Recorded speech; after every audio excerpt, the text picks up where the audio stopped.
Juul was designed to help adult smokers quit, but it got young people hooked instead. The device was so popular, it became a verb. Juuling. Juuling, named after this brand of vape pen. At its peak, the company dominated over 70% of the US e-cigarette market. Juul has said a number of times that it was never their intention to addict a new generation of users, but the truth of the matter is they did. But in just 3 years, its value plunged from $38 billion to under $5 billion. Now, the company is awaiting FDA authorization while facing multi-million-dollar lawsuits for its role in fueling the youth vaping epidemic. So what does the future of e-cigarettes hold? And will Juul have a place in it? E-cigarettes had been around since the mid-2000s, but none had ever taken off like Juul. The company launched out of Pax Labs in 2015 and revolutionized the tobacco industry with its cutting-edge design.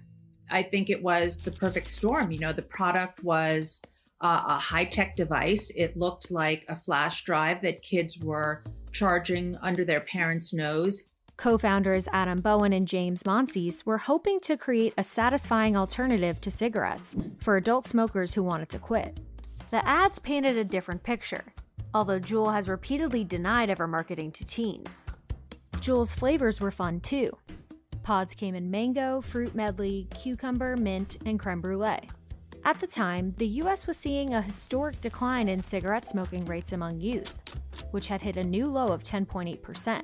The kids were tricked. They didn't understand that it was incredibly addictive nicotine. It wasn't the nicotine of the cigarettes of the past. Marketers organized events and hired social media influencers to post themselves juuling. Soon, users began to share their own content on Instagram, Snapchat, and Twitter, where parents weren't looking.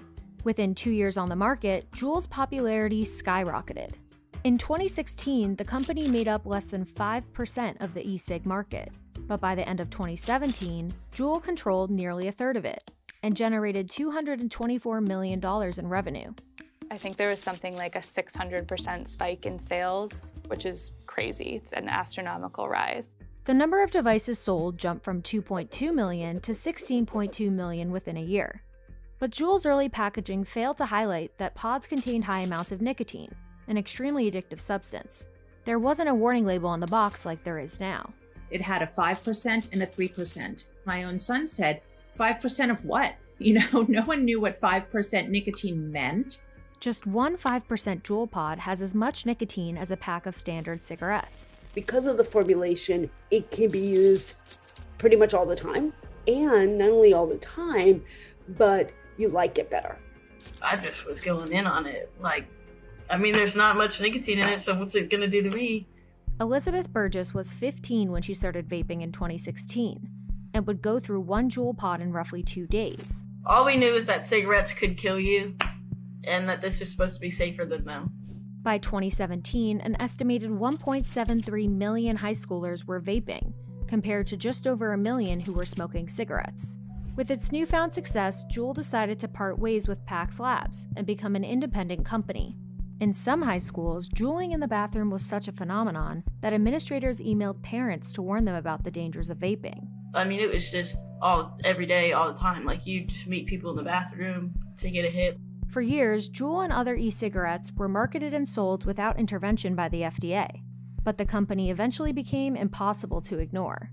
In 2018, medical and public health groups like the American Academy of Pediatrics sued the FDA over its lack of action against e-cigarettes. A federal judge later ruled the agency did act illegally by allowing those products to remain on the market unchecked until 2022. Meanwhile, Juul was telling a different story. A Juul representative came into our son's school and told the kids that Juul was totally safe and about to get FDA approval, neither of which were true. When asked to respond to this, Juul declined to comment.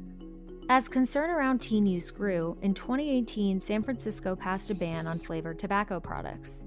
The number of high schoolers vaping rose to more than 3 million, and Juul's market share increased by 160% within a year. The vaping giant was at an all-time high and seemed untouchable until the FDA declared youth vaping an epidemic. They let this industry be unregulated for years. So everybody blames Juul, but they were taking advantage of a market structure that was put in place by Congress, by the FDA. In September, the agency launched the largest coordinated enforcement effort in its history, issuing warnings and fines to retailers that illegally sold e-cigarettes to minors. Then the FDA seized thousands of pages of documents related to Juul's sales and marketing practices. In response, Juul got rid of every flavor except tobacco, mint, and menthol from stores, and promised to enhance its online age verification system.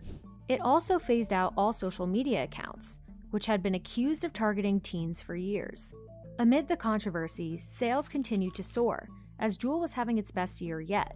Co-founders Bowen and Monsees had always portrayed their company as the one that could take big tobacco down. But at the end of 2018, Altria, one of the world's largest tobacco brands, invested $12.8 billion in Juul, taking a 35% stake. That was a moment for Juul that the glass shattered inside the company. And some of the employees point blank said to the founders, "Have you been lying to us this entire time?" The deal boosted Juul's value to $38 billion and made its co-founders billionaires, but not for long. 2019 is where the wheels kind of start to fall off. A lot of lawmakers get interested. Like Representative Raja Krishnamurthy, who opened an investigation into whether or not Juul had actively marketed its product to American children.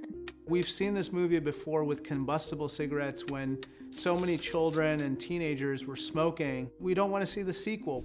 So in July 2019, Congress held a 2-day hearing with co-founder James Monsees testifying. Do you happen to know off the top of your head how old you need to be to create an Instagram account? I don't. 13. You have to be 13 years old. The real tragedy is what they didn't communicate to young people was that the real lifestyle they were selling was a lifestyle of nicotine addiction.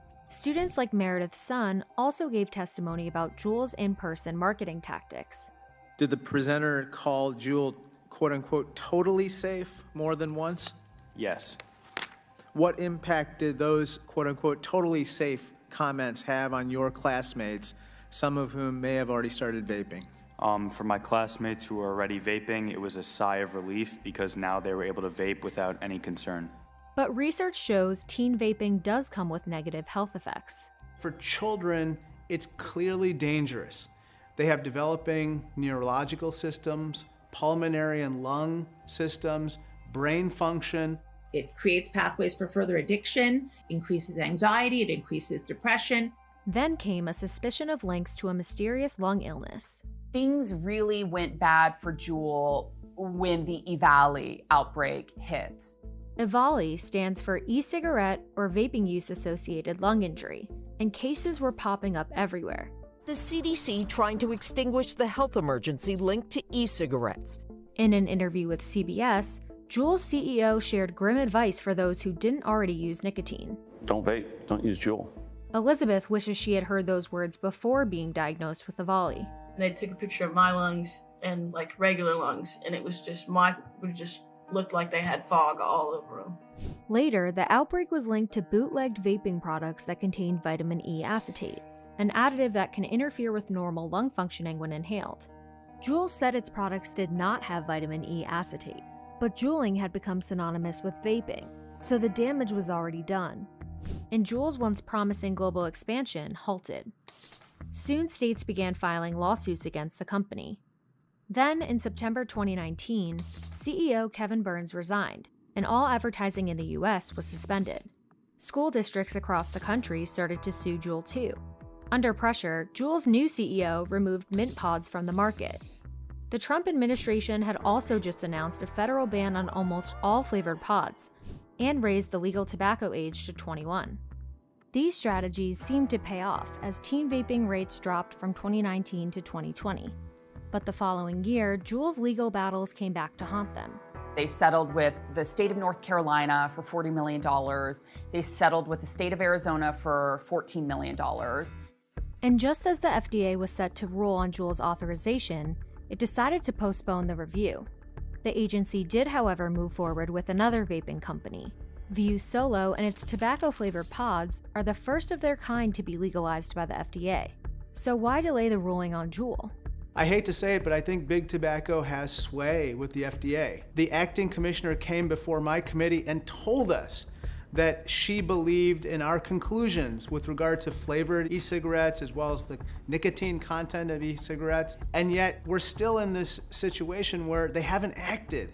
The FDA told us that no one has sway over its decision, and that it evaluates tobacco products based on the risks and benefits on the population as a whole.